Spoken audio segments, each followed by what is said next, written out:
네, 안녕하세요. 한국경영연구소의 박 소장입니다. 자, 3월 결산을 앞두고 있습니다. 3월 결산이 끝나면 또 이미 뭐 결산을 받은 기업도 있습니다만 결산이 마무리되면 특히 입찰 비중이 많은 기업에서는 또 신용등급, 기업 신용등급이 굉장히 중요합니다. 신용등급을 어떻게 받냐에 따라서 올 한 해 매출이 달라질 수 있기 때문에 이 신용등급에 대해서 어떤 원리로 평가가 이루어지는지에 대한 부분을 오늘 간략하게 좀 말씀을 드릴까 합니다. 지난주에 지방에 있는 뭐 중소기업 한 50억 정도 매출하고 있는 기업인데요.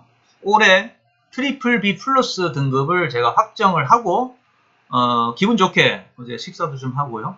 소주도 한잔 하고 이렇게 지난주에 다녀왔습니다. 참 이럴 때 제가 많은 보람을 느끼고 자부심을 느낍니다. 근데 주변에서 어떻게 이렇게 50억 정도 규모의 기업이 트리플 B 플러스를 받을 수 있느냐, 가능하냐라는 문의를 많이 받습니다. 그렇죠. 쉽지 않습니다. 쉽지 않습니다만, 또 저희만의 어떤 저희만의 어떤 노하우, 경험치를 살려서 이렇게 좋은 결과를 달성할 수 있어서 저도 굉장히 이제 뿌듯함을 느끼고요. 더 많은 기업들이 신용등급 개선을 통해서 안정적으로 성장할 수 있도록 올해 더 열심히 노력할 것을 약속드립니다. 자, 그래서 신용등급이 어떤 원리로 이렇게 평가가 이루어지는지에 대한 부분을 우리 신용평가 담당자분이나 대표님께서 좀 알고 계신다 그러면 경영하시는데도 도움이 되실 것 같아서 오늘 영상을 좀 준비를 했습니다. 뭐 깊숙하게까지는 뭐 접근할 수는 없겠지만 간략한 정도로만 이해를 하셔도 도움이 될 것 같아요. 우리 등급은 물론 C 등급도 있고 D 등급도 있습니다만 대부분의 중소기업은 이렇게 B 등급 구간에 와 있을 겁니다.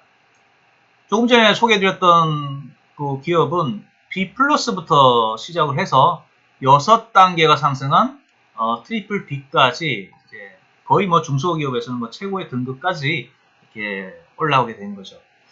그래서 이제 한 단계 올라가면 이제 A 등급으로 가게 되는데 A 등급은 외형적으로도 좀 있어야 되기 때문에 그거 쉽지는 않고요. 현재 등급이 뭐 거의 최상위 등급까지 왔다라고 보시면 될 것 같습니다.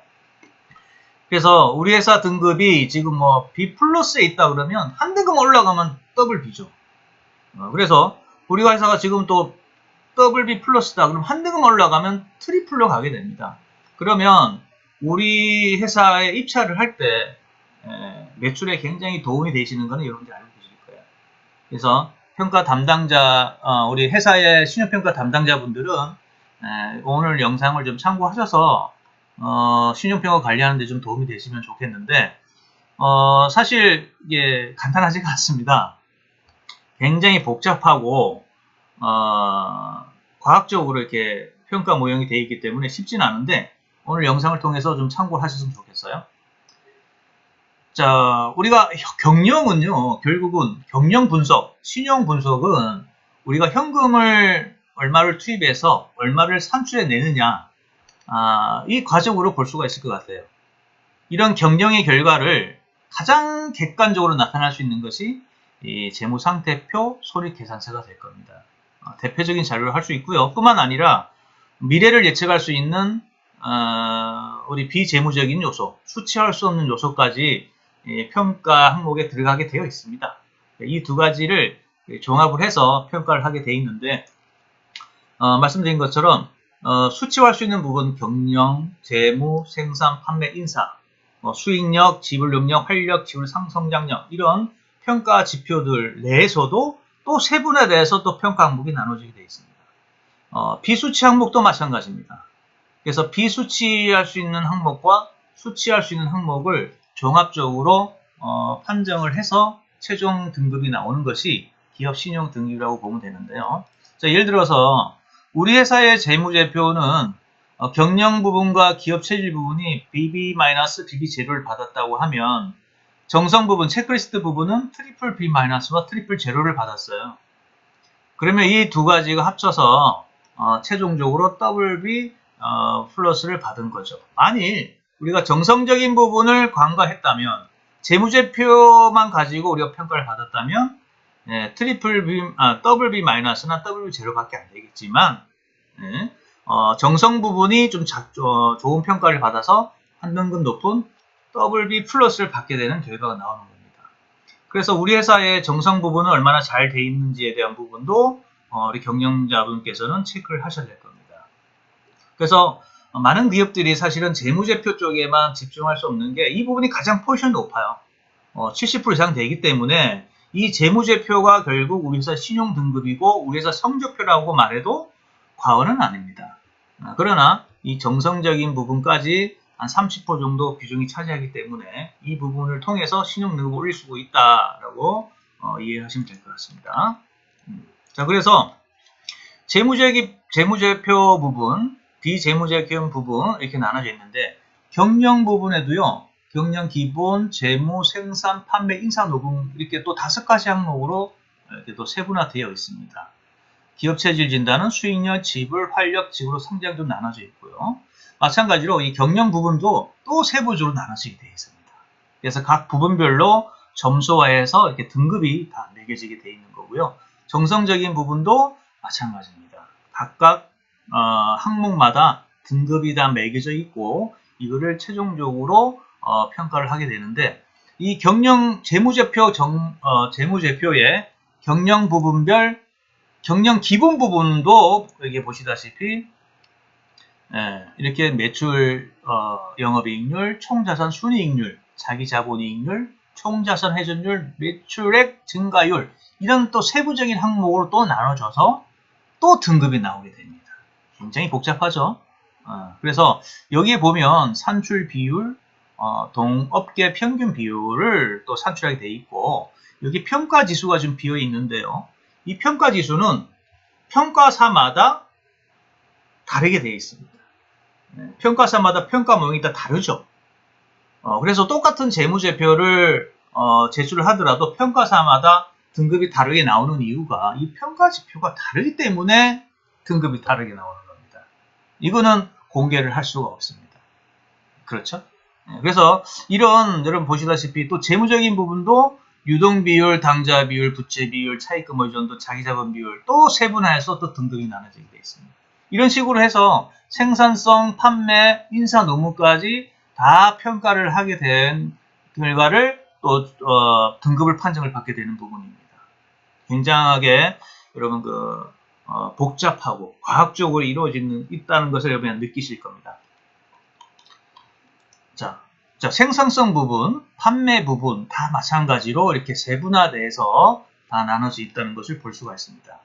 인사노 부분도 마찬가지고요. 또 기업 체질 진단, 수익력 부분도 총자산 수익률, 자본금 수익률, 지분 능력, 유동비율, 차입금 의존도 이렇게 활력, 지구력, 성장력까지 정말 세분화해서 복잡한 구조로 되어 있는 게 여러분 확인이 되실 겁니다. 자, 그리고 이것뿐만 아니라요. 정성정 부분에도 아까 항목이 많이 있었죠. 경영 기본 부분에도 경영자 기본 방침부터 해서 재무 부분, 회계 조직, 재무 구조, 생산성 부분, 판매 부분, 인사 노무 부분 여러 가지 항목들이 다 이렇게 점수할 수 있도록 되어 있고요. 이 경영자 부분 하나만 하더라도 여러 가지 300개 이상의 사실은 질문 항목이 있습니다. 이거를 다 해야 하나? 사실은 현실은 그렇지 못한 게 사실이죠. 왜 그러냐? 3월 평가를 끝나고 나면요. 4월, 5월, 6월에 신용평가 회사가 몰려 있습니다. 엄청 대부분 70% 정도 수요가 4월, 5월, 6월에 몰려있기 때문에 사실은 기업 평가를 정말 디테일하게 이렇게 보기가 사실은 쉽지는 않거든요. 그러다 보니까 이런 정성적인 평가에서 조금 누락되는 경우도 있을 수 있습니다. 그러면 결국 우리 회사는 마이너스를 받을 수 있는 부분, 불이익을 받을 수 있는 경우도 있을 수 있고요. 또 워낙 많은 평가가 이루어지다 보니까 재무제표 속에서도 충분히 이게 좀 마이너스적인 항목을 좀 극복할 수 있는, 어필할 수 있는 부분이 있음에도 그 품목을 좀 놓치고 가는 경우도 있을 수 있어요. 그래서 이런저런 이유로 우리 회사가 좀 적정 등급보다 낮은 그런 등급을 받을 수 있는 가능성이 많이 있다는 거죠. 그런데 이런 부분들을 중요한 거는 이런 내용들을 우리 기업에서는 알 수가 없다는 겁니다. 이런 평가 무용 자체를 비공개를 원칙으로 하고 있기 때문에 우리 회사 재무 담당자, 우리 회사 뭐 기장 세무사님, 회계사님이 우리 회사 등급을 이렇게까지 분석할 수는 없다라는 것을 아마 여러분 확인을 하셨을 겁니다. 네. 그래서 참 기업에서는 평가사에서 그냥 주면 주는 대로 받는 게 신용 등급이다 라고 말을 해도 과언이 아닌 거죠. 그래서 어떤 기업에서는요, 적정 등급이 안 나온 것 같다고 해서 뭐 여러 가지 기술력, 뭐 자료 막 챙겨가지고 평가사 올라가서 어필하는 경우도 있습니다만 반영이 되는 경우는 거의 없습니다. 네. 그러다 보니까 신용 등급은 정말 힘들다. 어떻게 하면 올릴 수 있냐 이런 질문들을 많이 하시는데 금방 소개드린 것처럼 이런 복잡한 구조를 가지고 있기 때문에 기업 자체에서 이렇게 평가하고 관리하는 것은 쉽지 않습니다. 그래서 저희와 같은 전문가를 통해서 지속적으로 좀 관리를 받고 사실은 재무제표 1월 1일부터요 시작하는 것이 사실 신용등급 관리에 시작되는 겁니다. 그러나 대부분 기업들이 그렇게 하고 있지는 않죠. 막상 발등에 불이 떨어질 때 저희를 찾는 경우가 많이 있거든요. 그러다 보니까 어려운 경우도 있고 비용이 조금 더 드는 경우도 있고 그럴 수가 있습니다. 그래서 유비무환이라고 미리미리 신용등급 관리에 대한 부분을 체크하시는 게 가장 바람직하지만 현실적으로 그렇지 않기 때문에 어떤 결산이 끝났더라도 혹은 등급을 받았더라도 저희를 통해서 신용등급 개선을 진단을 받고 또 저희가 실행을 좀 도와드리고 있습니다. 그동안 10년 가까이 신용등급 일을 좀 해왔는데요. 서두에 말씀드린 것처럼 많은 중소기업을 좀 방문해서 등급도 실제로 많이 올려드렸습니다. 재무제표가 기본이다 보니 재무제표 속에 신용등급에 감점을 받을 수 있는 요인들, 뭐 가지금이라든지 부채 비율이라든지 여러 가지 항목들이 많죠. 그런 것들을 개선할 수 있는 방안까지도 또 컨설팅을 해오다 보니 이제 컨설팅 분야가 이제 좀 늘어났어요. 그래서 지금은 신용평가뿐만 아니라 전반적인 부분, 뭐 자금 조달부터 시작해서 인증, 뭐 원가 절감, 4대 보험 절감, 가업성소 이런 것까지 저희가 이제 좀 터치를 같이 하게 되어 있습니다. 전국의 많은 중소기업들 올해 또 힘든 시기가 될 텐데요. 적어도 기업 신용등급 때문에 불이익을 받지 않도록 저희 경영연구소에서 더 열심히 노력을 하고 또 무료 진단 도와드릴 것을 약속드립니다. 자, 오늘 기업 신용등급이 어떤 그 원리로 평가 이루어지는지에 대한 부분 간략하게만 좀 소개해드렸습니다. 쉽지 않구나라는 생각이 들었을 겁니다. 단순히 매출이 올랐다고 해서 또 순이익이 많이 났다고 해서만 올라가는 게 아니라 이런 복잡한 구조를 가지고 있구나라는 것을 좀 이해를 해주시면 좋겠습니다. 자, 오늘 영상 여기서 마치고요. 다음에는 또 더 좋은 영상으로 인사드리도록 하겠습니다. 감사합니다.